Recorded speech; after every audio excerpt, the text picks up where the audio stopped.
today's commissions. Here is your reward.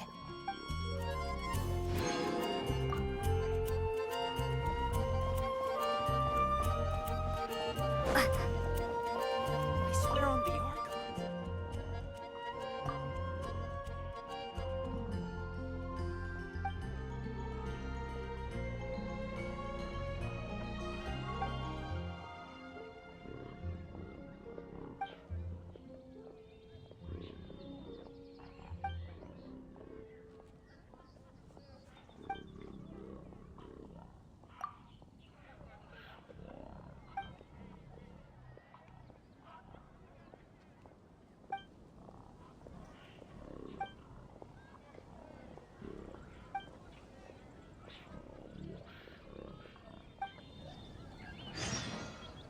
Moon pie.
Dandelions? Of course they're flowers.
Oh my god, I can't believe my eyes.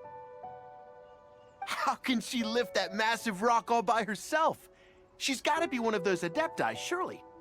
Oh, mighty Adeptus, please give me your blessing so that in the coming year I may reap a more bountiful salary.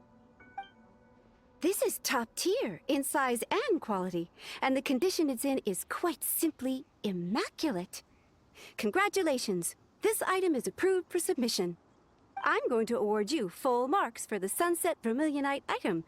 May I take your name? My name isn't important. I'm not even here to compete. I was just delivering this for some other people. They should be here any minute now. Shenhua and Ningguang's little helper. Ah, so you're the ones behind this. No wonder. The rarest talent turns in the rarest plastrite specimen. But I have to correct you on one point. It's not helper, it's secretary. Okay then, Miss Secretary, what do you think of the rock we found? Pretty amazing, right?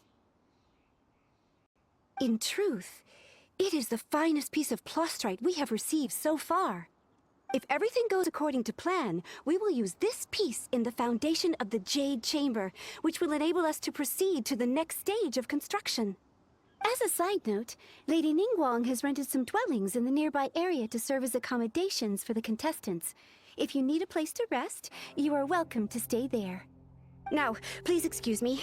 As you can see, there is still a lot of work to do on the building site. Shenhua, just now on the way over, pretty much everyone was singing your praises. Oh, really? What kind of reaction is that? strange. Aren't you happy about it? Whenever Paimon gets praised, Paimon can't help but hold their head up high and break into a big, smug smile. I've had similar compliments before. They call me an adeptus, treat me with great deference and respect, as if I'm set apart from the common folk. Yeah, 'cause that's how Adepti are. At least the ones we've met are pretty unique and reclusive, too. Way different than normal people. But I am not... Shenhe? I'm fine. I've been exerting myself quite a lot ever since we set foot in that abode. I'm just a little fatigued. Well, Byron said that there are some makeshift hotels we can use, right? Let's go check in and take a rest. No need. I simply need to find myself a secluded place in the wilderness to sit and meditate in silence. You can't do that. It's dangerous out in the wild on your own. When you're hungry, you go eat something tasty. And when you're tired, you go lie down in a nice, comfy bed. All right? Seriously, don't punish yourself like this. Okay. If you insist. Great! Now we're talking. Let's head to our hotel.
Hi there! Checking in, are we? You're just in time. We only have 2 rooms left.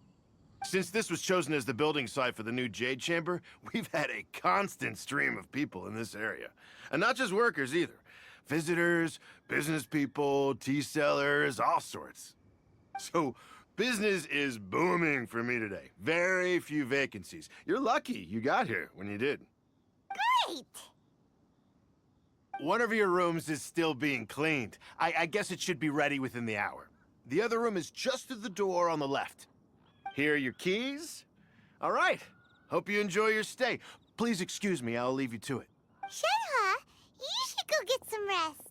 We'll hang around outside until the other room's ready. Paimon's gonna go see if there's anything good to eat around here. Let's buy one for Shenhe, too. She can have it as a midnight snack. Or save it for breakfast tomorrow. All right. I will head to my room for now. If you need anything, don't hesitate to disturb me. I'm a light sleeper. I will hear if you knock on the door. See you tomorrow.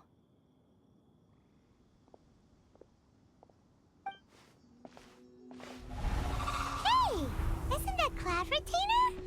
What's she doing here? Let's go and say hi.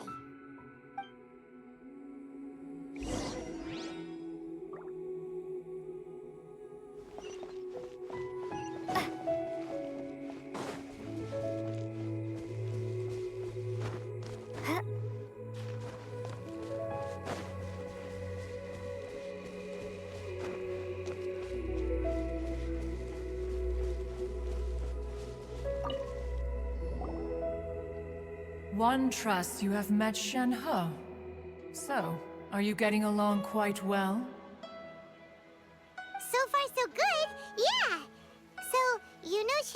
Q Cloud retainer? Naturally. Save for Ganyu, who spends the majority of her time in Liyue Harbor. All the Adepti living today are acquainted with Shenhe to some degree. Cool! So, what's her Adeptus name anyway? Calling her Shenhe feels kind of friendly, but also kind of disrespectful. So Paimon's thinking maybe it'd be better if we called her by her Adeptus name instead. Her Adeptus name? Why, pray tell, would Shenhe have an Adeptus name? Don't all Adepti have a special title they go by? On this latter point, you are correct. However, Shenhe is human. Oh, right. Wait, what? Paimon neither! This is a real surprise! Do you mean to say that she presents differently from ordinary human beings? Well, to start with, her problem-solving methods are extremely direct. Ah, yes. She was like this all those years ago when one first met her. In this respect, she has not changed.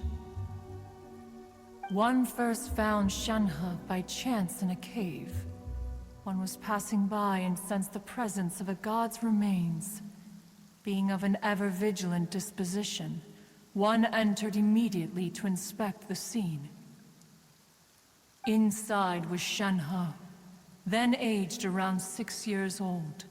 In her hand, she held a dagger with which she was confronting a monster that was the god's remains incarnate.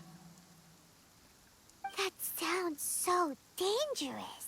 When one arrived, she had already been locked in confrontation with this monster for several days.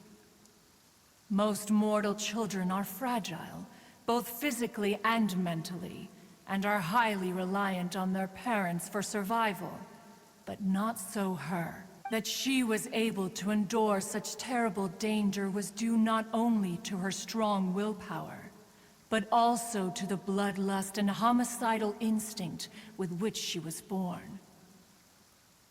One dealt with the monster, yet she still refused to lower her guard.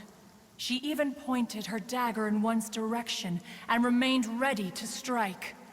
Only after she was satisfied that one had no intention to cause her harm did she finally relent. She then passed out without uttering a single word. In other words, if you hadn't passed by that day, Shenhe might have... Not necessarily. Upon one's arrival, one could sense that the god's wrath was gradually receding. Even had the stalemate continued, one suspects that Shenhe may have still emerged the victor of the confrontation. That's still so dangerous, though. Why was a tiny little kid battling against the wrath of a god in the first place? Alas, the mortal world is rife with suffering of every kind. And she had experienced her fair share of this, even at a tender age. Seeing that she was homeless, one decided to adopt her. Indeed, it is one to whom she refers. Shenhe has an extraordinary constitution, making her well adapted to practicing the Adepti arts. All the Adepti cherished her talents, and so we were willing to train her. However, her homicidal urges did not subside with age. Rather, they grew stronger day by day. Mooncarver once performed a divination for her. He declared that her fate is to bear the curse of calamity. Consumed by malevolent energy, she is prone to bring harm to those around her. Such is the magnitude of the danger this poses, that her soul must be bound with red ropes to keep her homicidal instinct at bay. The red ropes have indeed served to keep her calmer and more content. They also seem to have rendered her somewhat inexpressive. Perhaps the red ropes are so powerful that they have suppressed some of her other emotions as well.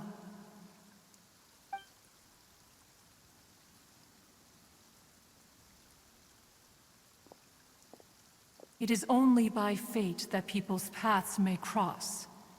Now that Shenhe's path has crossed with yours, please be sure to treasure the gift that fate has given you, and take good care of her. Oh, now Paimon gets it. You came out here to check up on Shenhe because you were worried about her, didn't you? Huh. You dare draw such a facile conclusion on the nature of one's present excursion? Incorrect. The truth is that while Liyue Harbor may seem peaceful today, danger is always lurking in the shadows. Ningguang once made a bold assertion that this is to be the era of the contract between Liyue and the humans. Well, one is most curious to observe how she will respond to the coming storm. If she handles it admirably, one is willing to be a witness to her achievements. But if she does not, the Adepti shall not hesitate to seize control. Let us conclude our conversation here for today. One has occupied enough of your time, and night is approaching. Be sure to get ample rest.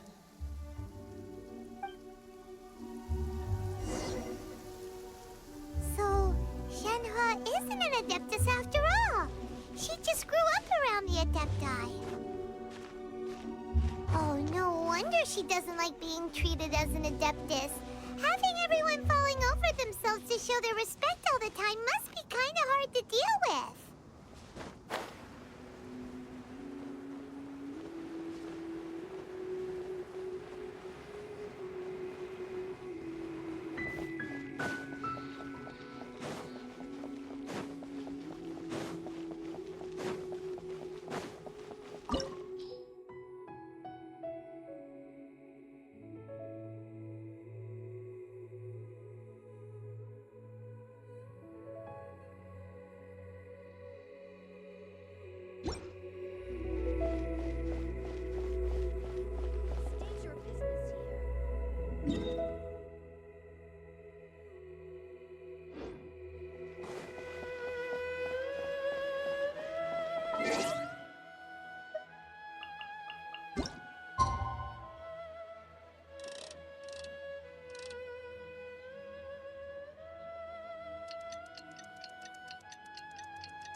Master has relayed my situation to you, I take it.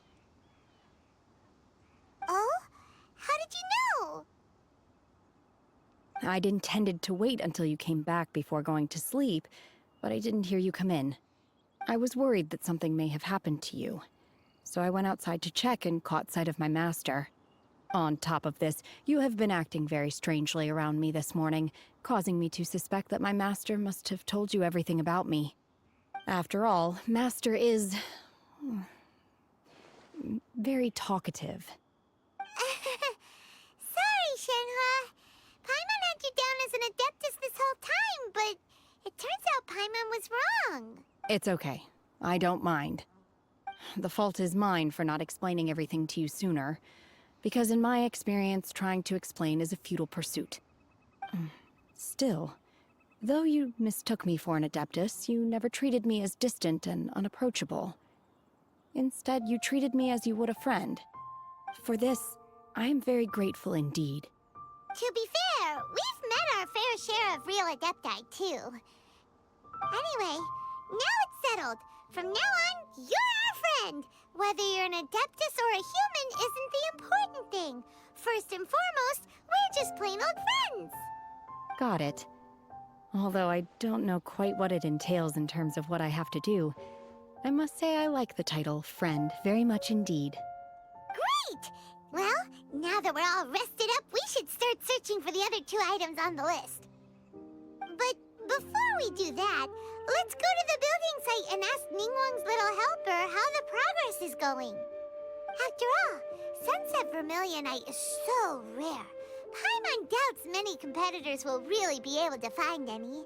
If it turns out some of them have given up already, we'll be able to take things a little more slowly. Oh, and another thing. We bought some grilled chicken drumsticks on the way back last.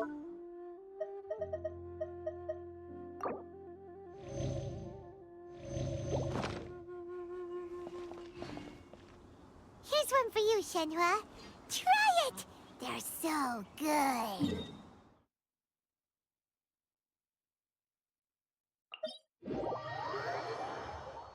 I concur. It has a rich flavor, far more agreeable than those I've cooked for myself in the wilderness in the past.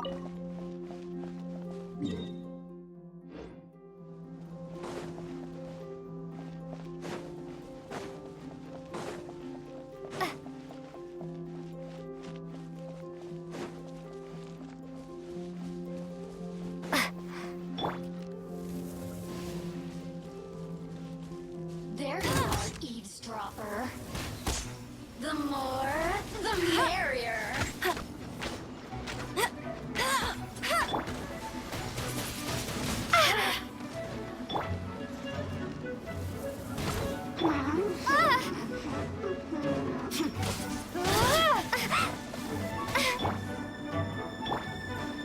Freeze!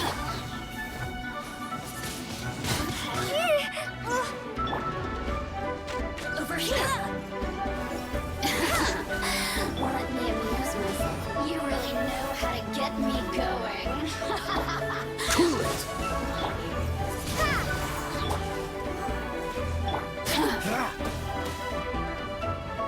Freeze! Don't get frostbite. The more, the merrier. No escape.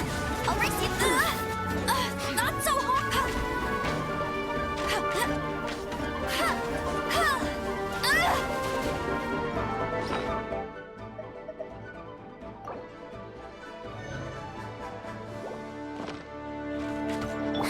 Dodge this!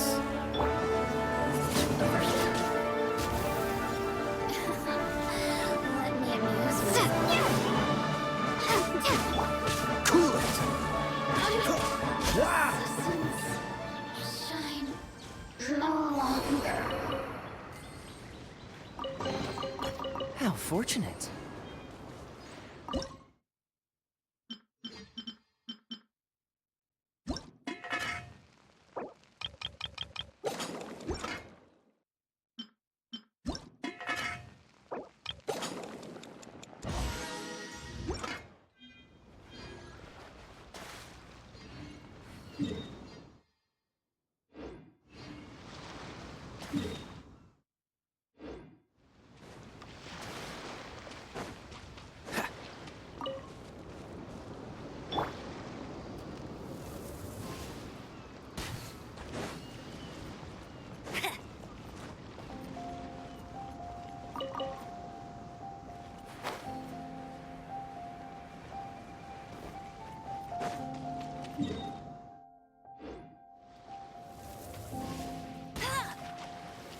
Bet you can't keep up with me.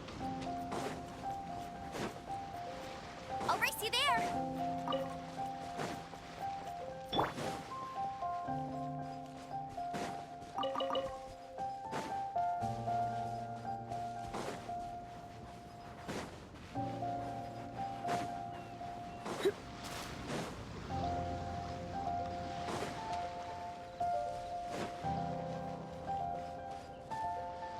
There you have it.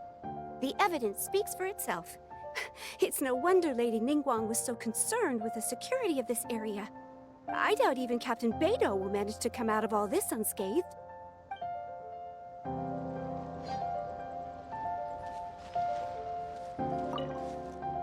Huh? Did Beidou leave already? Maybe she went back to her ship. If you're looking for the captain, she was summoned by Lady Ningguang. It seems that the Crux clash got out of hand this time and has attracted her attention. Captain Beidou was muttering something about Ningguang being a stick in the mud as she headed off to Liyue Harbor. It's not unusual for those two to be at odds with one another. But still, Captain Beidou was disappointed she didn't get to witness the crowning of the new champion. She had been looking forward to it for quite some time. The one who stole the vision was originally to be this hero's opponent in the final round. He knew he stood no chance of winning the match, thus the wicked idea of stealing the prize took hold in his mind. In which case, the Crux clash comes to a clear-cut conclusion. Huh? So that's what happened? If that's the case, then the rules stipulate that he is disqualified, and our hero here is the champion. Paimon thought we'd win and all, but not like this. It doesn't matter. As the saying goes, honor given is honor deserved. Now, let me go prepare the champion's medal to award you.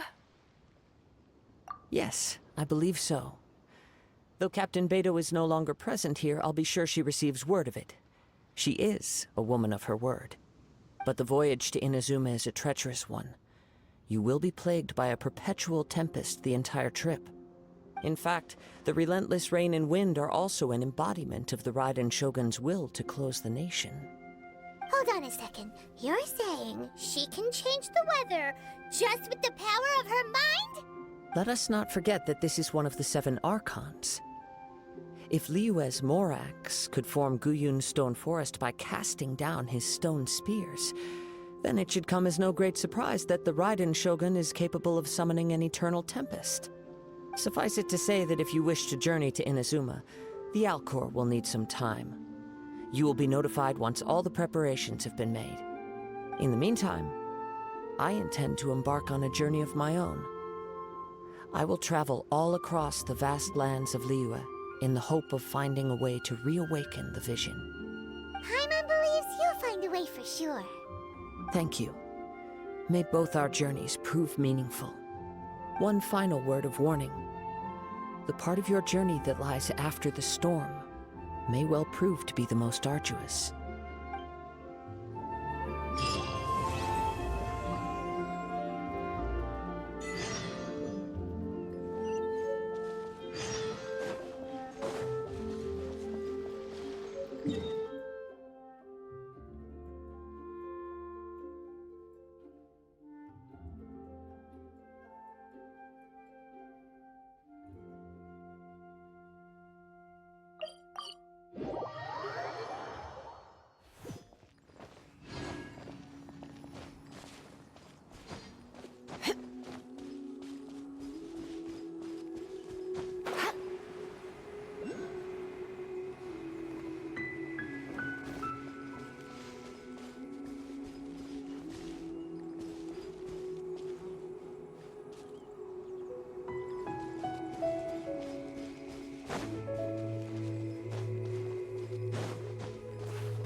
Freeze!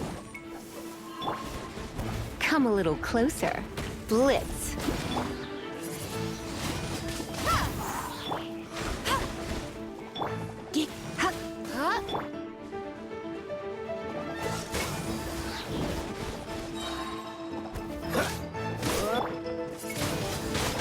Windblade!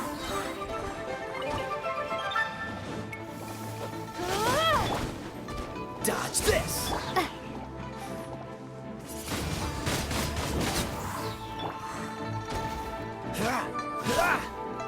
Freeze!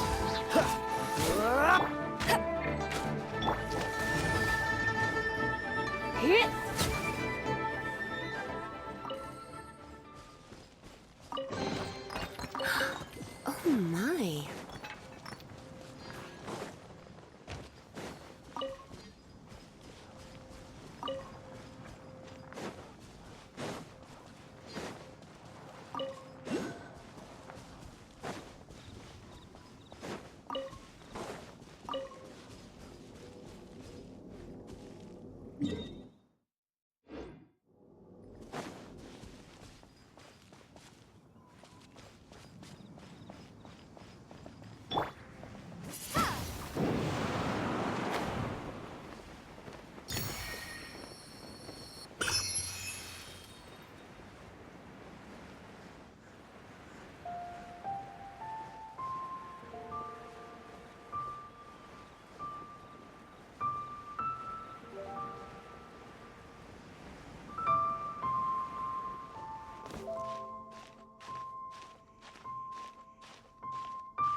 Opening a chest is like unwrapping a gift.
Dodge this!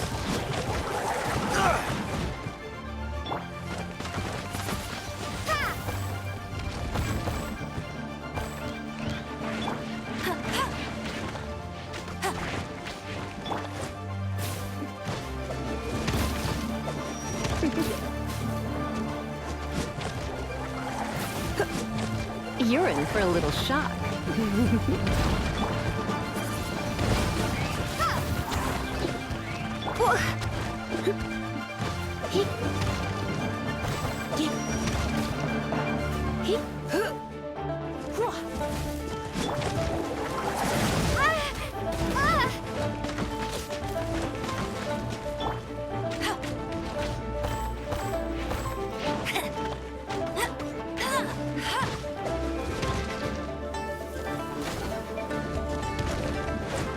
No one escapes my sights!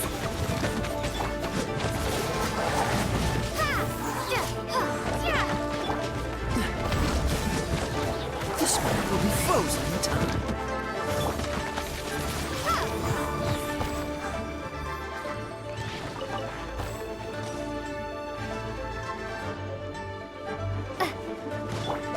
What's the hurry? Freeze!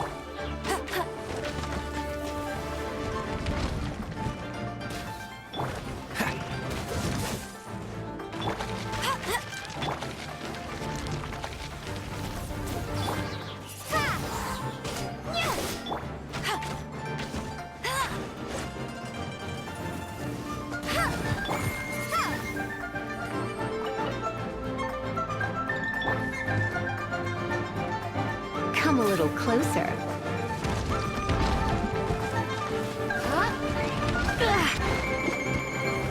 Try not to enjoy this too much.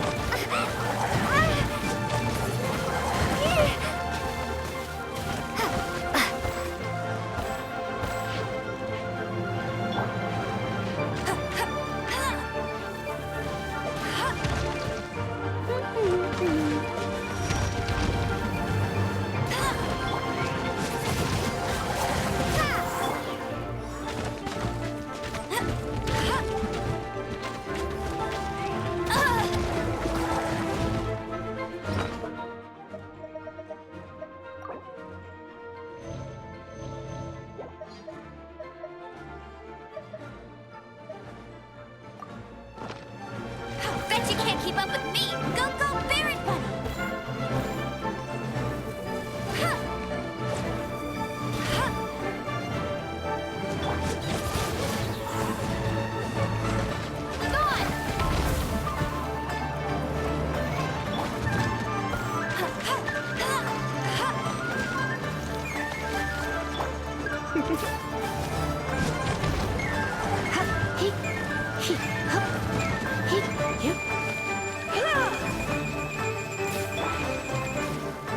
Windblade!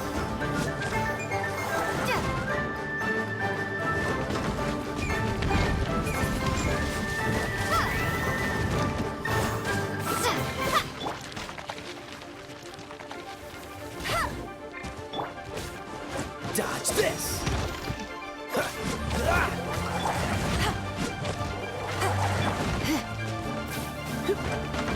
Come a little closer. You've been a naughty boy.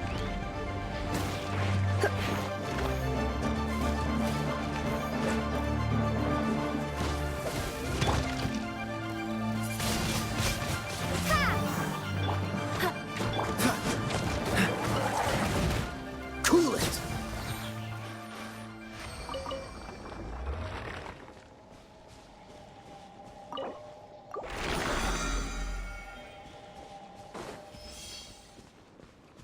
What's the hurry?